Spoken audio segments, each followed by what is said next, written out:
Chapter 2 Quick Overview about Sales Objections. Quote, "An objection is not a rejection, it is simply a request for more information." By Bobo Bennett. He was a United States Senator from Utah as a member of political party. What you are about to read in this chapter on handling all kinds of sales objection will shock you beyond your wildest dream. A dream will certainly mold you to be a B5-star super sales professional. Don't believe? You only have to read the entire to convince yourself? True? No jokes? To jumpstart this chapter, allow me to give you a preview, the salient point first. Okay, thanks. In essence, the kernel within these few pages will open your eyes wide on the background of overcoming selling objections. For starters, this chapter will explain the meaning of sales objection. It will show you the true definition of what is objection handling. Also, tips on using empathy before even confronting prospects' objection. Also, the matter of situational awareness and the idea of accruing extensive background information. Last but not the least, is a full explanation the importance of objections handling. Alright, without further ado, let's continue to the chapter. Shall we? Believe it or not, sales objections are normal and nothing to be afraid of.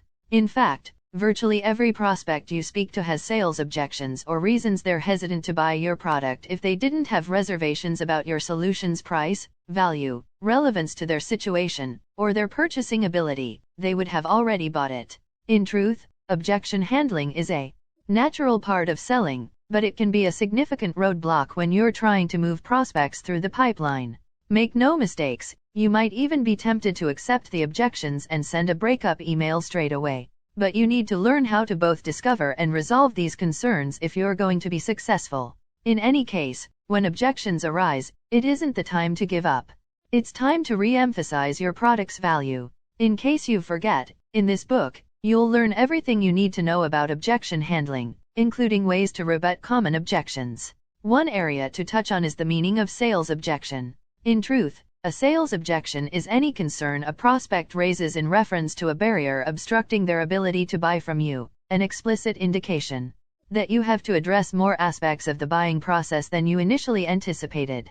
Do you know, a typical sales objection stems from a buyer's lack of a certain capacity? Hence, the prospect's object to a sale when they don't believe they have the resources, interest, need, or ability to buy from you at a given time. While they represent one of the trickier, more frustrating elements of sales, by no means are objections dead ends by default. One other area of sales objection to be clarified is what is the actual definition of objection handling. To elaborate, objection handling is when a prospect presents a concern about the product/service a salesperson is selling, and the salesperson responds in a way that alleviates those concerns and allows the deal to move forward. Objections are generally around price, product fit, or competitors. Sometimes, the objection is a good old-fashioned brush-off. Objection handling means responding to the buyer in a way that changes their mind or alleviates their concerns. Some reps argue with their prospects or try to pressure them into backing down, but that kind of strong-arming isn't true objection handling. In those cases, prospects typically end up more convinced than ever of their position, and those salespeople wind up undermining the trust and rapport they've developed with them. Instead of telling your prospect they're wrong, help them come to a different conclusion on their own accord. And if you can't persuade them, that's a good sign they're a poor fit.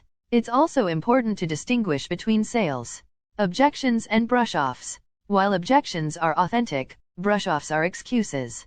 Think of an objection as, "I see the value in your product, but I'm not sure about buying it for X reason," while a brush-off translates to, "I don't want to talk to you." Objections are far more serious than brush-offs. Yet another area to examine is the nitty-gritty involved in actually handling objections. To tell you the truth, handling objections is a natural, frustrating fact of sales life. Carrying out the process involves certain actions and skills that every salesperson should have a grip on. Those include having situational awareness, accruing background information, leading with empathy, and asking thoughtful, open-ended questions. Are you familiar with the issue of having situational awareness in overcoming selling objections? Frankly speaking, there's no default, magic objection handling formula that fits any and all concerns a prospect might bring up. You need to have a solid feel for where you're at in your sales process, the nature of the deal you're pursuing, and your prospect's needs and interests, among other factors. Understanding the circumstances that are shaping a prospect's objections is central to addressing them effectively. That's why you need to maintain situational awareness as your conversations with a prospect progress. Another factor that demand handling sales objection concerning you doing your research of accruing extensive background information prior to handle sales objections raised by the prospect. This point is a natural extension of the one above. Extensive background information informs effective, actionable situational awareness. Thoroughly research your prospect's company and, to a certain extent, the prospect themselves. What challenges are the company currently facing? What issues do the prospect's industry peers consistently run into? If you've already worked with organizations of similar scale, try to recall the objections they raised. And in the case of your contact, understand their role. What is their decision-making authority? What aspects of the company's operations do they touch on a day-to-day basis? What does someone in their position typically struggle with? If you know all of that and more, you'll put yourself in a solid position to tactfully handle objections. Truly there is yet another element concerning selling objection is matter of you leading with empathy. Again, objections are a natural part of sales, and in many if not most cases, they reflect reasonable concerns. That's why you need to avoid getting obviously frustrated and impatient with your prospects when they push back a bit. Empathy is central to every successful sales effort. You shouldn't sell to a prospect purely for the sake of making money. You should sell to them because your product or service is best equipped to suit their pain points. So you always need to bear their needs and interests in mind. If you stay on top of their problems and circumstances and approach them with patience and empathy, you can set yourself up to anticipate the objections they might raise and address them effectively. The last but one critical factor to remember is you, the sales individual, is able to ask thoughtful, open-ended questions. It's the truth. Be mindful that the ability to ask thoughtful, open-ended questions can underscore every other point listed here. You need to get to the root of your prospect's pain points if you're going to understand and effectively handle the objections they raise.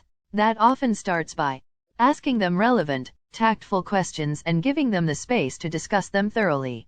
Avoid questions that only warrant one word, yes or no answers, and don't be afraid to use silence to your advantage. Let your buyers air their thoughts out. Feel out their concerns and put yourself in a position to preempt the objections they might raise. Last but most importantly is that all sales individual must understand why is objection handling important. Really, lest you forget, nothing is more dangerous to closing a deal than letting sales objections go unaddressed until the final stages. The longer the buyer holds an opinion, the stronger that opinion usually is and the harder you'll have to fight to combat it. With this in mind, welcome objections rather than avoiding them. You can proactively identify them as well by periodically asking questions.